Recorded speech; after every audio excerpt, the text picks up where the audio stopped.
When Mary arrived in Leith on the 19th of August 1561, there was no one there to welcome her, and that's because the Edinburgh Trams project had been started in the middle of the 16th century, and the people of Leith, they weren't expecting Mary to arrive ahead of schedule. They were amazed that she arrived at all.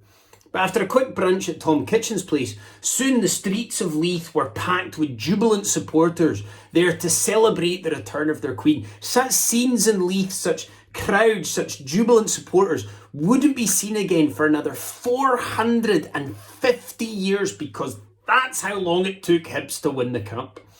And Mary, she was overwhelmed by the response that she received. Every night outside of Holyrood Palace, crowds would serenade the Queen, singing to her, and if they're anything like my neighbours, smoking copious amounts of weed as well. Mary's return also meant the return of a royal court to Scotland, which Mary packed with poets and scholars, musicians. There was great frivolity, there was music and singing and dancing, all of which infuriated John Knox, as it was very much against his no fun allowed policy. The atmosphere was great until the first Sunday of Mary's return to Scotland, when she attempted to hold a Catholic mass at Holyrood Palace. Now the crowd turned on her, turning aggressively Protestant, a bit like when a DJ plays Simply the Best at a wedding disco.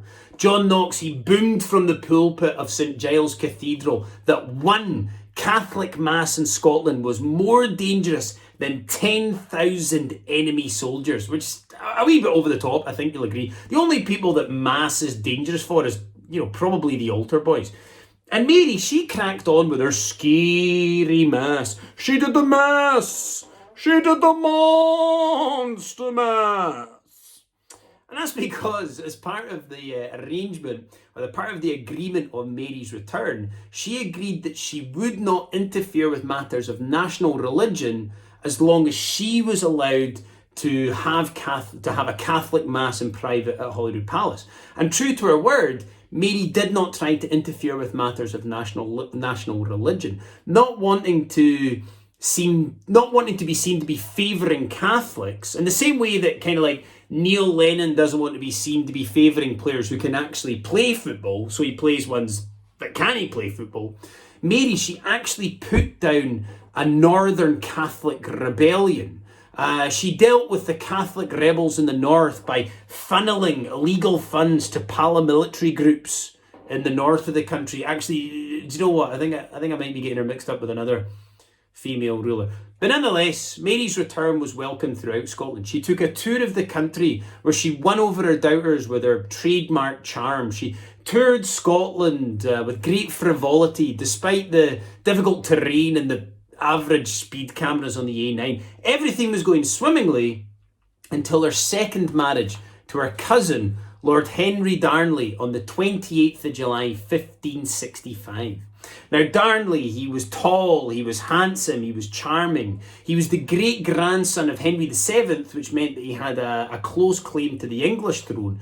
But all of Mary's closest advisors advised her against the marriage. But she said, fuck yes, I'm marrying my cousin. A true Fife romance, if ever there was one. And soon after, Darnley, he quickly showed his true colours. He would refuse to attend meetings of the Privy Council, allowing other people to make decisions for him, while he roamed the streets of Edinburgh with his low-life pals, boasting about how he was going to become king and grabbing as many women by the pussy as he possibly could. Darnley, he was mean, he was vindictive, he was greedy, he was a gambling, womanising, alcoholic pig-fucker. He had all of the necessary attributes to become Prime Minister of Great Britain. But Mary, quite sensibly, withheld the crown matrimonial from him.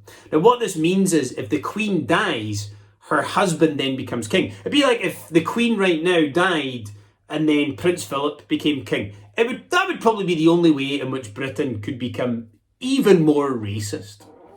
And Darnley, in a fit of rage, he gets caught up in a conspiracy to murder Mary's Italian secretary, David Rizzio, who was accused of being an agent of the Pope, because that's what the Pope would do, right? If he was sending out a secret agent to Scotland, he would send an eccentric Italian guy. It'd be like if Scotland had a secret agent, a 00 agent, and we just sent out fat bastards, you know? And so on the On the 9th of March 1566, Mary, she was having a private dinner with her closest confidants at Holyrood Palace when Darnley and the conspirators broke into the palace. Mary was 6 months pregnant. She had a pistol held to her pregnant belly by Lord Pistorius, while Rizzio, he was dragged out into the stairwell at Holyrood Palace and stabbed 50 times.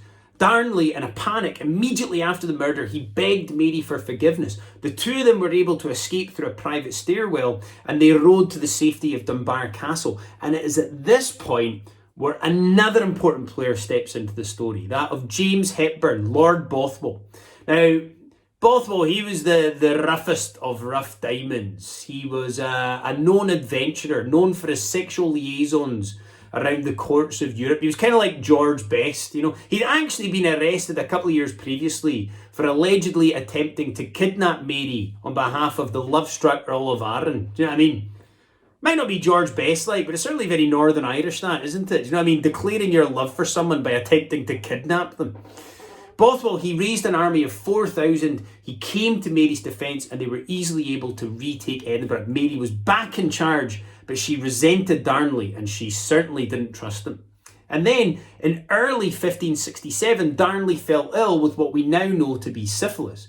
Not wanting to risk the health of her new baby boy, the new heir, James, who'd be the future James VI, Darnley wasn't kept at Holyrood Palace. He was put to Kirkfield, a house just on the outskirts of Edinburgh. And on the 9th of February 1567, Mary was tending to her husband when she then left to attend a wedding ball. But throughout the day, a person or persons had been packing the cellar at Kirkfield with barrels of gunpowder.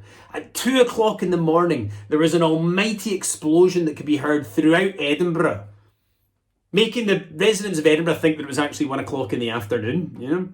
Darnley, he was found untouched by the blast, but strangled to death in the gardens of Kirkfield. He had obviously heard what was going on, heard some commotion, attempted to escape, and then was then strangled to death. There's a note for English people watching this, by the way. When we do a gunpowder plot in Scotland, we make sure the guy dies, even if that means strangling him to death. I feel like there's something quite Scottish about that. Do you know what I mean? Like bumbling the big gunpowder death and just resorting to strangling the guy. And Darnley's death, it would cause untold problems for Mary, Queen of Scots. And I'm going to tell you all about that next time. Thank you so much for listening.